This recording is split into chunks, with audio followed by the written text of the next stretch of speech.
Welcome back, everyone. We will now begin our conference with Keynote Session 2. I would like to invite the moderator, Associate Professor Dr. Mahiza Irna binti Muhammad Salim to lead the session.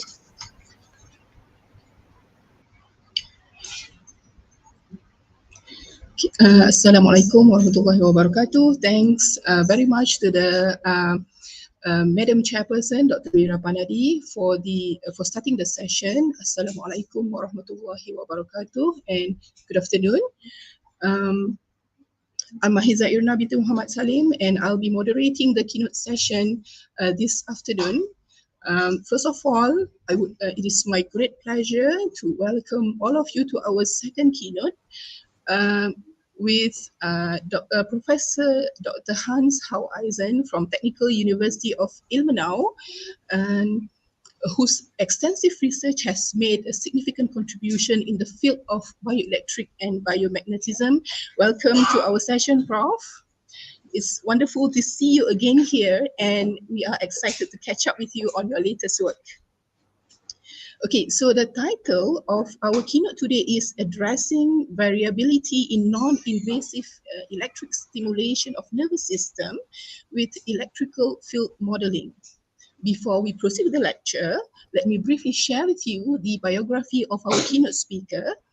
Professor Dr. Hans Haueisen received both his master and PhD in electrical engineering from Technical University of Germany. After completing his doctorate, he worked as a postdoctoral researcher and subsequently took the role of head at the Biomagnetic Center Friedrich Schiller University, Jena, Germany.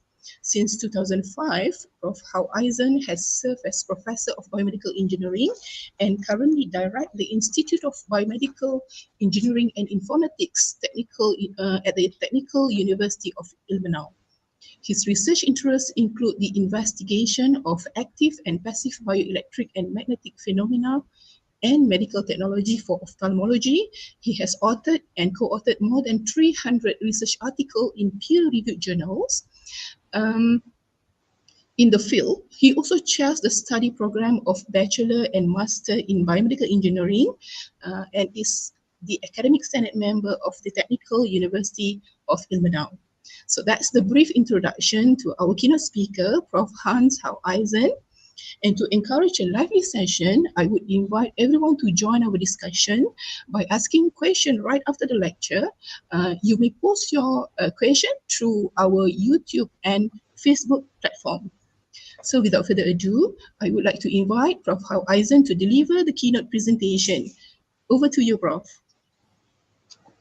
Thank you very much for the wonderful introduction. Thank you very much for the invitation to this wonderful event. And good afternoon, everyone, or good morning from over here. It's a pleasure to address some of our recent research work now in this wonderful conference. I would like to speak about the variability of the responses to electric stimulation of the nervous system. And I would like to do this in two examples, which I would like to cover in my presentation. And the first example is the example of transcranial electric stimulation. The second is then the stimulation of the eye or ocular electric stimulation. So let me start with the transcranial electric stimulation, since I'm sort of assuming that not everyone is really familiar with this technology. I have here sort of a brief introduction to that. It is a technology which is applied to modulate neuronal activity. What that means, modulate, I will discuss briefly in the next few slides. It comes in three major variants. The first variant is the application of the direct currents. You see the example here on the right side. We typically have a situation where you have these ramped up direct currents in the range of a few milliamp maximum, often just 1-2 milliamp up to about 4, or in rare cases 8 milliamps. So it's a low amplitude current. You can have a second variant, which is transcranial alternating current stimulation, as you can see here. The currents are in the same magnitude range, and as well for the random noise stimulation, which you see down here, we have an effect which is not really triggering neuronal firing, but modulating neuronal firing. The technology is applied in a rather simple fashion mostly. That means you have one electrode and at one place on the head here on the forehead, and another electrode at another place here at the back. And then you just have a current source which applies the current to the head. It is used quite a bit in neuroscientific research. There are thousands of papers on it. And it is used there to indeed modulate the brain activity to learn something about brain functioning. But it is also applied in the treatment of diseases like depression.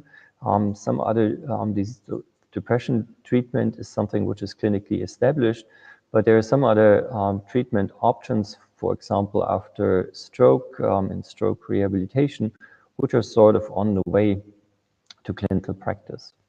So now, modulate neuronal activity. What does it mean? I will show you this in an example which we did in a small study a few years ago.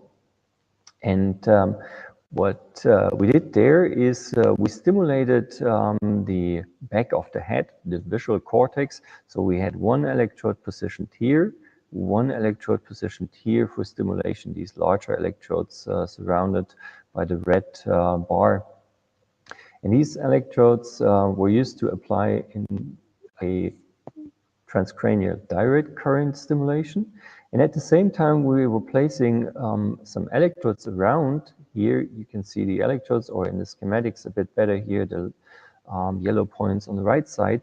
We were placing these electrodes around, and we were recording the responses. That means the electroencephalogram, or to be more concrete, the visual evoked potential. VEP is the short version of it. And this setup here is the idea behind this setup was novel back then. It has a cap setup where we integrated all of these for the first time in one cap with dry electrodes and textile electrodes for stimulation. Now, the volunteers were wearing these caps and they were watching a so-called checkerboard reversal pattern. That is this checkerboard, as you can see here on screen, and the black ones go white, the white ones go black in a certain frequency, and that produces a very nice signal which you can record, and you can have a look at it on the next slide how this looks. You see the typical examples of such signals down here, and typical means this is actually the grand average of 10 subjects. So the black line is the grand mean of 10 subjects, and the red one, the red area, is the standard area of the mean for those subjects. And you can see actually 6 of these recordings here, and they are done sequentially over the course of the experiment. So we have one recording before the start of the electric stimulation. Then we have 2 recordings after the start of the electric stimulation, namely 10 minutes duration of stimulation. As you can see here, the blue area is the stimulation area. So one after 1 minute, one after 5 minutes. And then we have another 3 recordings of the visual evoked potential after 1, 15, and 30 minutes. And what you can see down here, when you just follow this line here or follow this line here, that we have a change in the amplitude of our signal, of our recorded visual evoked potential. So for example, here the VEP4 at the end of our stimulation basically shows a reduction in this specific peak, while here the VEP2 and partly also VEP3, they show a reduction in this amplitude here. So that is something I can show you here a bit more enlarged for VEP1 and VEP3 with the typical variations, as you can see here. This time a bit more in detail, and you see these differences for one of the subjects we had. So what is known is this effect on the N75. That means we have a reduction in this amplitude after TES. That is a replication basically of a study by a colleague in 2004. But we found newly this reduction of the P100 amplitude, as you can see here. And that is something which basically is here to show you we modulate neuronal activity. So in other words, we are able to change brain activity and see what the change will produce also in terms of behavior and things like that. Now, this low current amplitude application is very promising, obviously, for this new scientific research. And there, as I said, there are thousands of papers on it. It is also very promising for brain disorders like the depression I mentioned already, also for vision loss and optic neuropathy, which I will address in the second part of the talk. But there's always a but, there's always an however. What we do have is substantial, really substantial variability in the responses. So both inter and intra-subject responses are quite variable. And that means variable in the sense of that if you have just 10 subjects, the responses altogether can be in one or the other direction, and you're not really 100% sure in your hypothesis testing if you have a low number of subjects. And that leads to what is in general called reproducibility crisis, not just for TES, but also for many other parts of neuroscience. Here, one colleague back in 2017 published a paper analyzing TDCS studies, and he found, or the authors found, that only about 50% max of the TDCS studies were reproducible. So now the question is, why is this? What is the reason? And one thing which is striking when you analyze across various studies is that most of the studies use really a one-size-fits-all approach. That means they have fixed parameter sets, fixed electrode positions, fixed approaches to the general experiment, as you typically do. And they do not take into account the modeling of the electric field individually, nor the individual differences of the persons of the subjects.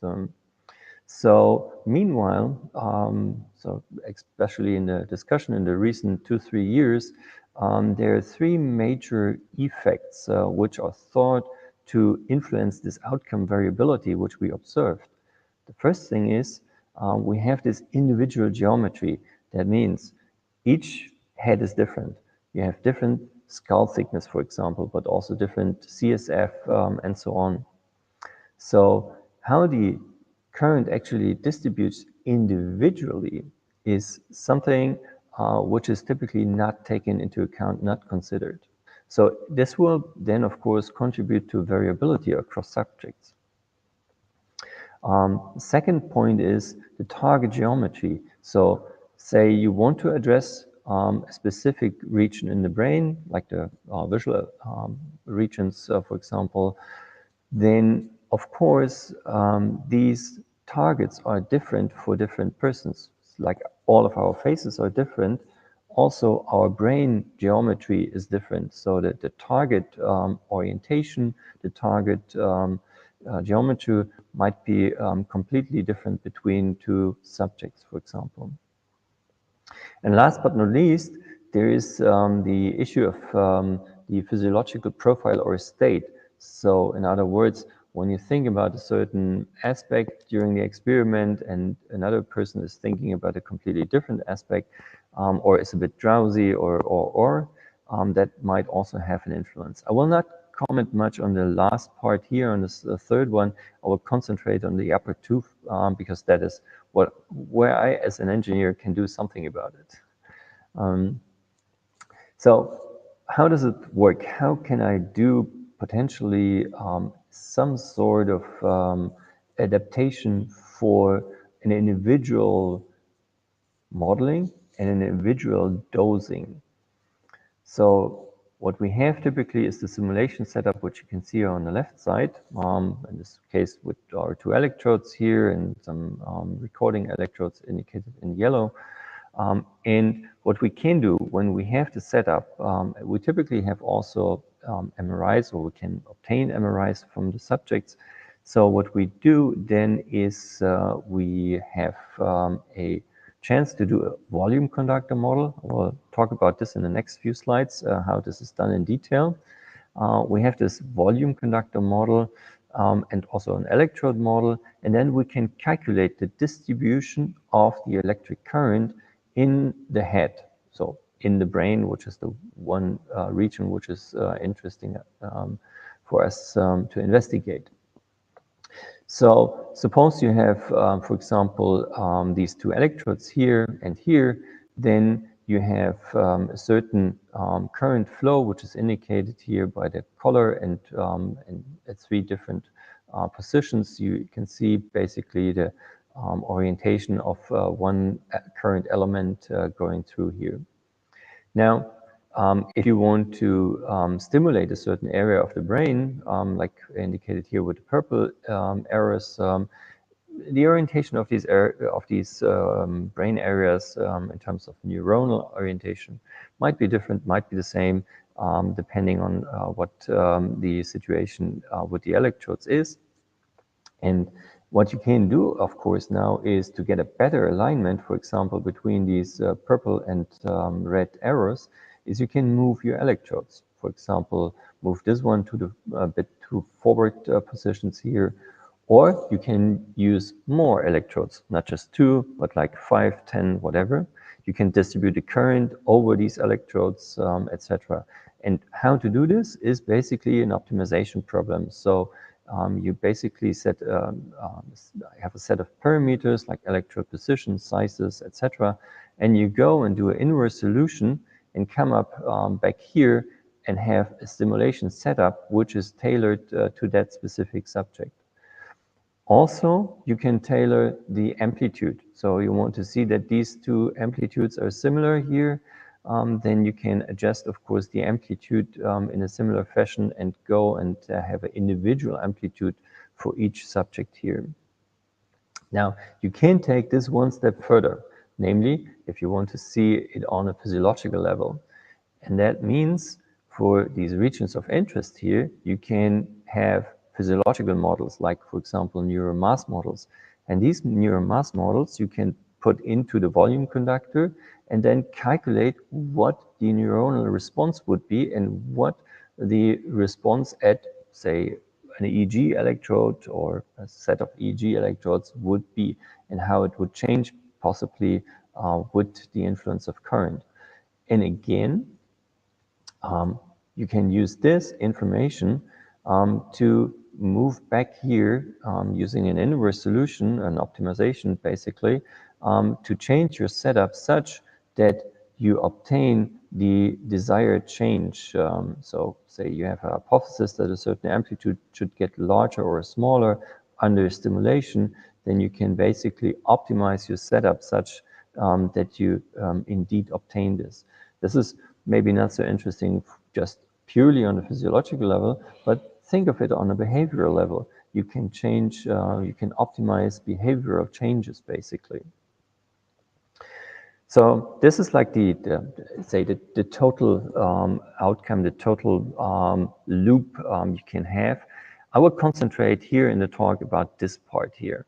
The reason is that this part is already challenging and it is mostly not done nowadays. As I said, most of the studies you find in literature, they don't do anything except the stimulation setup and some whatever result, but no insights, no individualization. So I promised something about volume conductor modeling, and here it comes. Volume conductor modeling is typically based on MRIs. You can use CTs as well, but that's something which is rarely done. Mostly we use T1 and sometimes also in addition T2 weighted MRIs. They have typical voxel size of about 1 millimeter cube. You see here an example for one of our subjects in one of the studies. And from this, we do segmentation. The segmentation is something which is mostly done automatic with some of the pipelines. I give the examples down here. I'll come to this in a second slide as well. And then we do a meshing, create a finite element mesh for the entire head. And what you can see here is the situation that we have the, say, standard model, that is a model containing skull, CSF, gray matter, and white matter. Those 5 are like the standard for head modeling nowadays. And in addition, you can use, for example, you have to use electrodes, as you can see up here. And you can use, of course, a further distinction of other tissue types. So, for example, you can, in addition, have the eye modeled, the cavities modeled, and others like fat, muscles, etc. So even up to about 20 different tissue types have been used in the literature to do this modeling. What we typically, so what I applied here just for the sake of the studies I would like to show you is the free service software and MATLAB tools like the ISO2Mesh tool to have the segmentation done. And for the finite element method, we use typically our Symbio Vigrid. That is a software which we developed together with some colleagues some while ago. And we typically have about 1 millimeter hexahedral elements. So that means typically about 3 to 5 million hexahedral elements. In some cases, we do refinements where we have a bit more than that. The software which we use for solution is, in this case here, which I will show, an algebraic multigrid conjugated gradient solver. which is integrated in the SymBio software. And the solution, so to get to the core of the electrical engineering here, is the Laplace equation, as you can see up here. We have the boundary conditions, as you can see, for the scalp, such that the scalp is, so now no current can leave the scalp in the interface to the air, except at the electrode positions. At the electrode positions, we input a current. So that means we set a boundary such that we have a 1 milliamp stimulation intensity. And since the amplitude changes are linear, we just scale then based on this 1 milliamp stimulation intensity. We compute electric fields and current densities, and this is actually what I will show you in the next few slides in an example. Now, to come to one study to show you the effect of such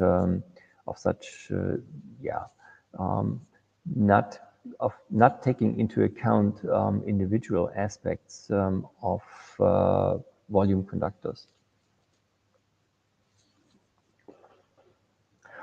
The study which we did here was aiming to see in how far we have for specific groups of subjects, namely here, children, as you can see, around 11 in age, young adults, and in between adolescents, about 15 years in age, different effects because of their different skull thicknesses.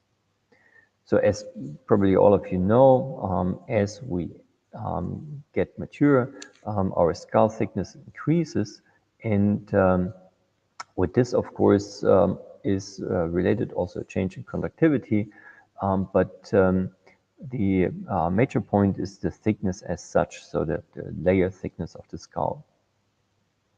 And what we did there is we took from these 4, 8, and 8 subjects here the MRIs, had a look at the skull thickness all around, and also had a look, of course, at the current density for a specific setup. And the setup, which is here on the left side, is such that we have 2 electrodes. This is like a standard setup, which is used, for example, also to do clinical studies. We have 1 electrode here in the front right part. We have 1 electrode which is sort of cutted a bit open here over the left motor cortex, as you can see here. And we have this for the 3 different cases, 1 adult, 1 adolescent, and 1 child. And what you see on the right side is now the total amount of data from all of the subjects. So we had just 4 children, but here we had 8 each. And what you see is the current density in the brain area, to be specific, in the gray matter area, and the skull thickness, which we measured right above. So whenever there's a point here, say each point here corresponds to a certain part where we have a skull thickness and a corresponding gray matter current density measured. And what is striking immediately is, of course, that we have this negative correlation here. And what you see also when you have a look, children are, of course, having thinner skulls, as you can see here. And then it gradually increases, and adults, of course, have the thickest skull. But what you can also see, there is quite some variation. So this is also an adult value. This is an adult value. There is quite some variation of skull thickness. Now, the question is, how does it look like when we go directly under the electrode? Because directly under the electrode is the most important part here. And this is what you can see here. So we have an example from 1 subject here. where we see the two electrodes. One electrode, second electrode, and you see we cut open and cut out a part of gray matter underneath both of the electrodes and define this as the region of interest. And then we do in this region of interest for this one and for this one here, anode, cathode, as you can see here, since we are addressing direct current in this case also, you see the skull thickness for the three different groups, and you have this very nice decrease when you look at the mean or the quartile values, both for the anode and the cathode. And when you look at the current density here on the right side, you see this very nice increase, as you can see both in the quartiles as well as the mean values, what you have here. Now, this is one thing. So now you could argue, okay, then we just scale up. We just put more or less current. But it is more complex than that. And this slide shows you why it is more complex. What you can see here is actually a group comparison where you see the mean over the group, the three different groups, or basically the three different columns. And you see the mean current density, which is reaching the gray matter, and you see the standard deviation up here. So first thing to observe is when you look at certain areas, say frontal pole here, look at this in the adults or here in the children. You see that we have sort of a hotspot here, which is completely missing in the adults. So it is not just the amplitude which is changing, it is also the topography of what we are having in our current density distribution. And when you look up here in the standard deviation, you also realize that the standard deviation is in the children here much more distributed compared to the adults. That has to do with the not just thinner skull, but also different geometry of the skull. So to make a first conclusion on this part here, I think it is important to have a precise knowledge of the current density distribution for designing stimulation protocols in order to reduce outcome variability. It is not the only factor, as I mentioned in my introduction earlier, but it is, I think, an important factor. And it is especially so when you look at different age groups. Therefore, we clearly recommend to have individual TDCS dosage administration based on individual modeling. If you don't have individual modeling, say you don't have the MRIs at hand or whatever, then you still can do age-dependent group models, which is not the best, but second best way to go. Even still much better than having just a standard approach with, just putting 2 milliamps and that's it, placing the electrodes always at the same position. And especially, again, for young subjects, I think an age-dependent group model is really essential. So with this, I would like to move on to the second part, which is ocular electric current stimulation. Promised in the beginning that I will speak also a bit about the stimulation of the eye. And this is what I would like to do with the next few slides here, namely ocular electric current stimulation, or OES, which is the abbreviation we use here, has been shown in recent years. Recent years means really we're talking about the last 10 years, 15 years maximum. It has been shown in a very few studies. When you go at the internet, you find like a dozen studies maximum that it can improve certain ophthalmic diseases. You see retinitis pigmentosa, neuropathies, but most importantly, because this is affecting millions and millions of people worldwide, glaucoma. The evidence for glaucoma is still rather limited, I would say. Reason is we have still only a very few studies and very few subjects, very few patients in these studies. So they are not really conclusive. They're not class 1 evidence here. What we do have, and I put one example here from colleagues who did this in animals, we do have quite some evidence for a positive effect in the retina. So in other words, if you do an alternating current stimulation, as you can see indicated here, you change the local field potential. This is an entrainment effect. It's well known in the brain, but it's also well known for the retina. This entrainment effect basically aligns the neuronal firing, as you can see here. So this is the neuronal firing, as I said, in animal model. But it has been shown that this entrainment can have positive effects for a variety of ophthalmic diseases. So with this, of course, it's rather straightforward to think about doing this in humans. And this has been done actually a bit with different technologies. I have here this example on the left side where the electrode is actually directly put at the cornea, directly put at the eyeball. So you have the eye open, you place the sort of a wire electrode, and it's held by this arrangement, as you can see here, sort of a goggle arrangement. And so with this is having the advantage that you're directly at the eye, so you're stimulating at the best position you can have in terms of electric field coupling. However, it is quite uncomfortable. I tried it myself a while ago. It is not something you would like to do for a long time.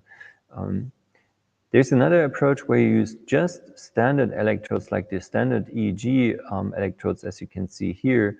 And in a situation like here, where you put it below and above the eye, but the standard is actually left and right. And there is the possibility also to use ring electrodes. So you place a ring electrode around the eye and an electrode at the back for the returning of the current. So we have the same motivation here. It is promising for vision treatment, but there is also a discussion about potential variability in the outcome, because even if we have just a few studies, these studies show quite some outcome variability. And again, the typical approach which has been used in these studies is the standard approach where you have one electrode here and one electrode here, and you do not consider any patient geometry or anatomy. You do not consider the topography of the visual defects on the retina. And as you know, for example, in glaucoma, some people have defects at different positions. I will show you an example of this. So that was the motivation. While a little while ago, we went to get some funding from our basic research funding institution in Germany to actually do a study together with a few clinics in Germany, which is a study including the standard montage for 100 patients, an individualized electrode montage for 100 patients, and a sham stimulation. Sham stimulation means that we have the patients coming in, they get the same basic procedure, but the current is not switched on. So it's sort of ramped up shortly and then ramped down, and then stays off all the time, so that we are able to tell whether the situation in the clinic as such is something which is changing the potential outcome already. With this, we do, so the clinicians, as an engineer, don't do this, but the clinician do 10 days of treatment with 30 minutes of ocular electric current stimulation per day. What is our job is to find an optimal position for this individualized electrode montage. And we use here, as you can see here, on the upper part of this figure, you can see that we use certain electrode positions around the eye, which we use for the optimization. The modeling is rather similar to what I explained to you before. So we get the patient MRIs. Again, it's a T1 MRI. We do the finite element modeling. In this case, we use we use this CHARM pipeline, not the SimNIPS or SimBio pipeline, simply because it's more suited or better suited for the computation at the eye.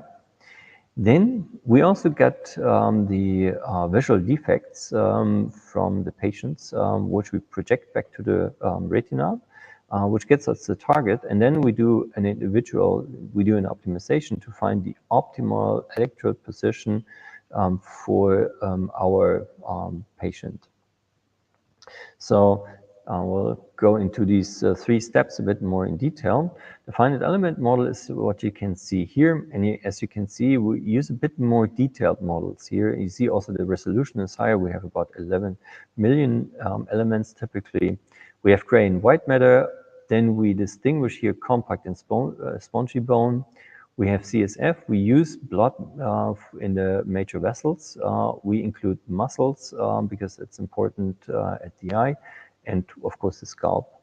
And the eye actually adds another few tissue types, namely, so what you can see here is the muscles around, cut open here a bit, but then you have the eye with the lens, the aqueous humor, the vitreous humor, the cornea, the retina, and the sclera. And what you can see here already is that we are doing obviously a refinement, especially for these thinner layers like the retina, for example. This is much smaller in element size than the 1 millimeter we have. So this is actually something where we do a manual process or semi-automatic process in placing these. Now, the second part is the projection of the target. This is what we get from the clinic. So I think one or the other person in the audience has already had such an examination. It's called the visual field recording. It is such that you sit in front at the ophthalmologist, you sit in front of a half sphere, and inside this half sphere, here and there, some lights pop up, and you basically acknowledge, yes, I've seen this, or you don't. And what you get out there is basically this, in our case, 30 degrees visual field, where you have some dots indicated here in black. And black means the person did not see anything there. There are some in-between ones, and there are some ones where you have good vision, so to say. So how to get from this part to targets on the retina?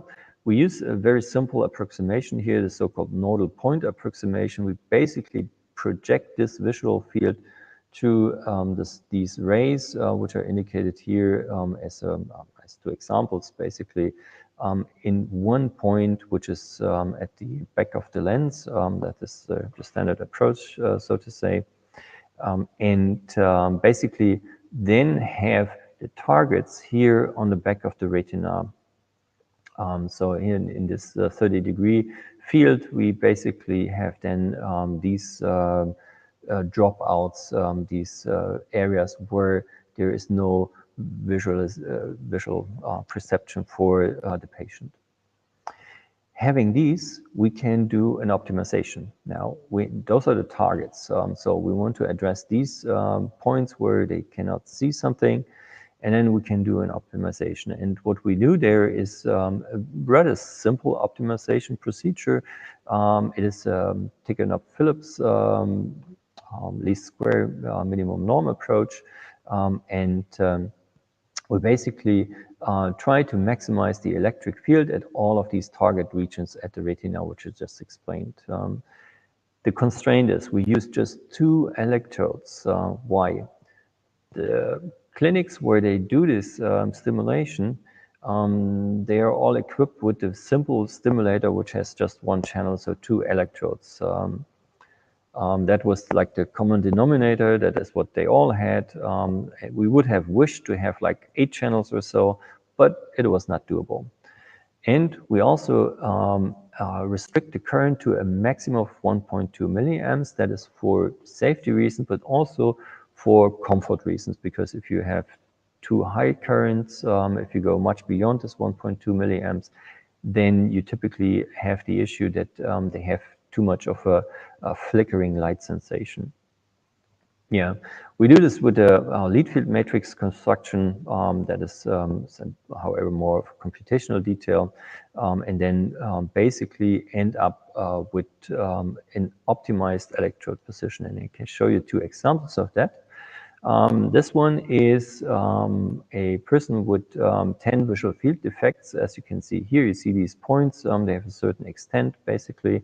And what you see here is the view from the back of the retina. So you think of this eyeball, which we have, and we look from the back of this retina, and you see basically the defects here. And then you see the 2 montages. This is the standard montage, and this is the optimized montage for this patient. You can see the standard montage does not really address these, especially down here, these defects. The optimized montage does much better in addressing these. It is not perfect though. If one would have to, if one would be able to include like more electrodes, distribute more, you would get a better fit for this one as well. I have another example here. It's a larger area of defects. Standard gives you the same thing. And as you can see here, it doesn't fit at all, actually. Our optimized montage is a bit better, or I would say clearly better. But it also does not fully address all of these areas to the extent we would wish. Nevertheless, when you have a look at the different visual field defects for a subject here with 29, you see that the current density, which is plotted here on the y-axis for each of the field defects, is much higher. Much higher means you see the difference is like a factor of 1.52 for the optimized mode compared to the standard setup. So in other words, confident that we get more current into the eye, into the regions of interest, namely the defect regions. But the difficulty is I cannot yet tell you outcomes here. This is an ongoing study. We had about 10 subjects modeled so far out of the 300, so it's really something. And it's an ongoing study, and it will take another 2 years or so to really get clinical outcomes. So we're very much looking forward to that. Let me finish with one small addition which we did for that. Initially, the clinicians came to us and said, how about eye movements? Right, if you do this stimulation, 30 minutes of stimulation, then the question is, of course, will there be an issue if people look around? So what we did is we did a simulation for different positions of the eye. So we had the person looking up, and this is the model you can see here. So the eyeball is looking upwards. That is the physiological range, maximum typically 28 degrees. The subject looked down, and the subject looked left and right. And show you the results for this in 2 different slides. So the first slide here shows you the amplitude of the current density in a sagittal cut plane through the eye. So you see the lens here, you see the retina going here.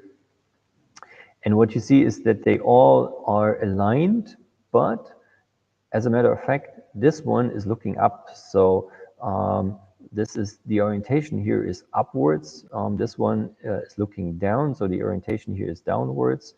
This one is left and this one is right. and I aligned them back to all in one direction that you can see the differences better.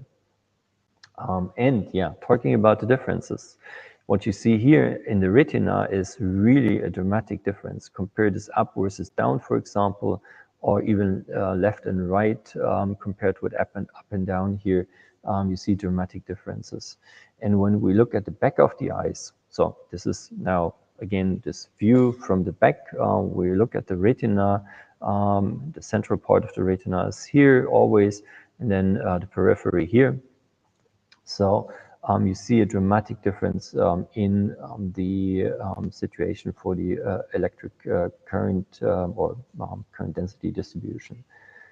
So that result we presented to the clinicians, and it was very clear, yes, they have to control for the eye movement, so they have to fixate and they have to control for that. So with this short example of some additional work we did here, I would like to do a little bit of limitation discussion slash discussion in general. So the first thing, I hope I got the point across that magnitude in the retina is really changing dramatically depending on how you place electrodes and how you do your stimulation, how your montage, your setup is. So that is something really to take care of. And I think individual modeling is something which is important here. The distribution peripheral versus central retina really also depends on the montage. You can have hotspots in the periphery. You can have hotspots towards the center. Very much depends on where you place the electrodes. Also the rotation, I did not go much into that, but you saw it in the sagittal slides, that the orientation of the current density, the vectors basically, can be quite different. So I think this all sort of points to the direction of this individual modeling. Now, model generation is something which we did here with a sort of standard approach. It did not include T2 weighted MRI data sets because we didn't have them. That would have been an improvement, of course. We did not do anisotropy modeling, which we have shown for the brain that is important to take into account. And the 1 millimeter resolution, which we have in the MRI, is of course very limiting for the eye modeling. So we typically do hand modeling here in order to have a better resolution. And we would really love to have better MRIs, and then I think the future will bring us this 0.5 millimeter resolution, maybe even better with new MRI machines. There is one aspect which I also did not talk about much here in this talk, which is conductivity values. They have a large variability. They have also intra and individual variability. And I think we need measurement techniques for this to come to better results here. Now, let me conclude.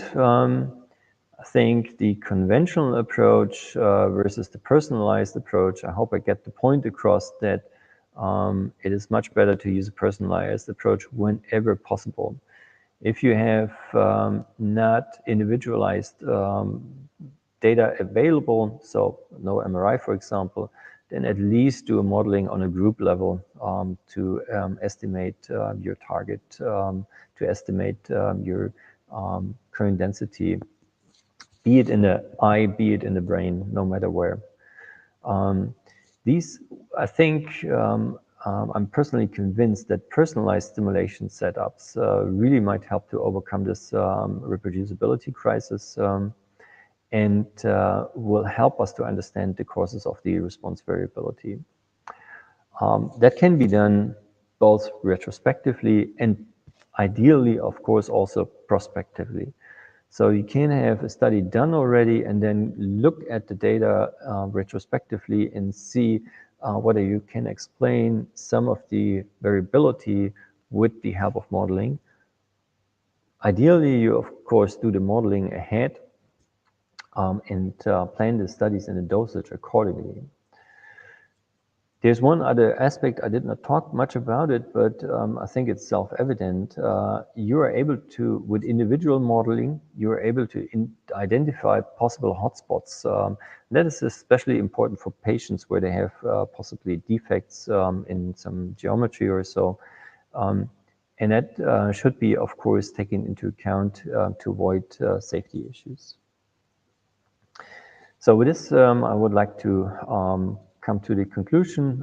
Here's the book I cited a few times in the presentation, which you can, of course, have at this link down here.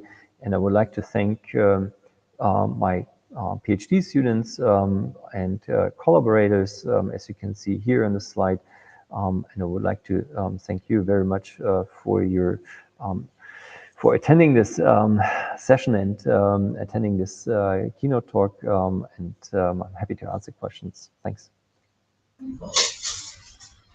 Thank you very much, Prof, for the interesting presentation, very insightful, and I would say this is very interesting research that you have conducted there, and indeed very challenging as well. So my first question, Prof, and I think we have around 10 minutes for question and answer session.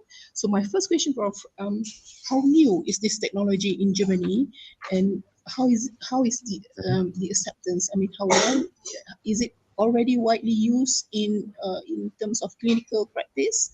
And with all this variability among patients, how challenging is it for us to implement it as maybe gold standard for treatment? Yeah. So yeah, very good questions. Definitely, the treatment of depression is something which is in clinical practice already. That is done actually worldwide, not just in Germany. You have also in Asia places where they have clinics doing this treatment for depression with the standard transcranial direct current stimulation. So I think all around the world, I would guess at least a few hundred places where they do these treatments. And I know, for example, there's one place in Singapore where they have a clinic where they do this treatment. So in other words, for some applications, it is really used already in practice. Some other applications, like the stroke application, rehabilitation after stroke, we're still in the phase of doing clinical trials. We're still in the phase of getting the evidence, whether it's useful and how it's useful for this treatment. Neuroscientific research, I think, is another thing. Neuroscientific research is done a lot, really, including basic research on brain functioning, but also research on certain brain diseases. So this is already well established, I would say. I mean, technology itself is about, sorry. Technology itself is about 20 years old, a bit more than 20 years old. The usage has increased over the years. When you check PubMed or some of these Scopus databases, you see initially in the 2000s there was not much going on, but then it really took off, and now you have hundreds of publications a year. So it is accepted in that area, I would say. And that is true for Germany, but also for many other places around the world. Now, reproducibility is another issue, and having this, your second part of the question, or your second question, was about how difficult is it to implement. When you want to address this modeling part, there are meanwhile, fortunately, really pipelines which you can use pretty much automatically. You need some training on it, yes, clear, but it's not such that a PhD student could not learn it within like half a year or something. And then you would be able to do this individual modeling as I suggested here in the talk at your site. I think that's no problem, actually. And there are many places around the world where there's expertise, not just in our group, but there are many groups, I would say at least like 30, 40 groups or so, where they do this modeling development, where there is the expertise how to do this also in detail, and where you can get help from. I see, I see. As for Malaysia, I think it's quite new because the first health technology assessment made by the Ministry of Health of Malaysia was first published in 2020, so it's around 4 years, and mostly on stroke patients.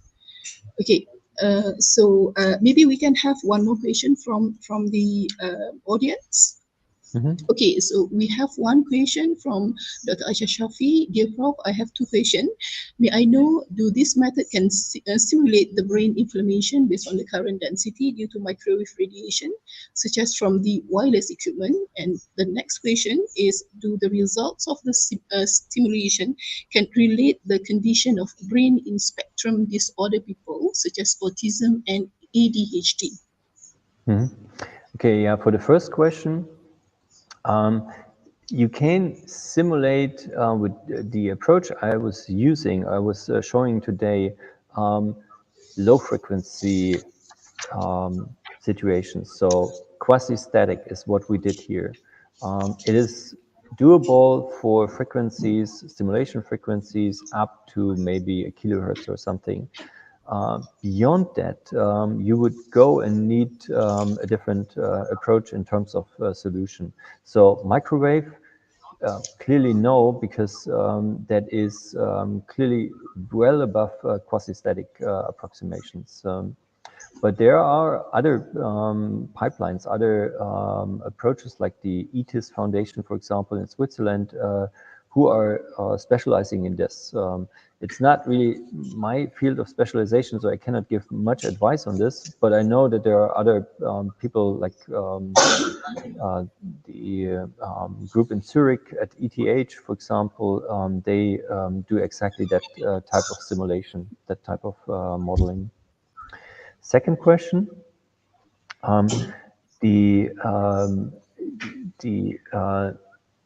aspects of spectrum disorders, autism, ADHD, it has been tested quite a bit. It has been applied quite a bit in studies, but I'm not an expert again, but I would say it's not yet at the level where we can speak about a standard clinical procedure to do so. I think it's still in the clinical research arena. But it has been tried. If you input like TDCS or TACS and autism, you get a number of papers. It has been tried quite a bit already. Okay, thank you, Prof, for the answer, and thank you, Dr. Asha Shafi, for the question. So I believe due to the limited time, we have reached the end of the session. Thank you very much, Prof, for your insightful and engaging keynote presentation. I also want to extend our gratitude to all the audience that joining us this afternoon. With that, we officially conclude the session. And thank you, Prof, and all the audience. See you again next year. Yeah. Over to you, Dr. Mira. Thank you. Okay, thank you Associate Professor Dr. Mahiza Ina binti Muhammad Salim and Prof. Dr. Jan Hao Aizen. Ladies and gentlemen, please scan the QR code on the screen for the WebEx link to enter the lobby for the photography session before proceeding to the breakout room for the parallel session. Also, a gentle reminder to register your attendance if you haven't done so. Okay, see you.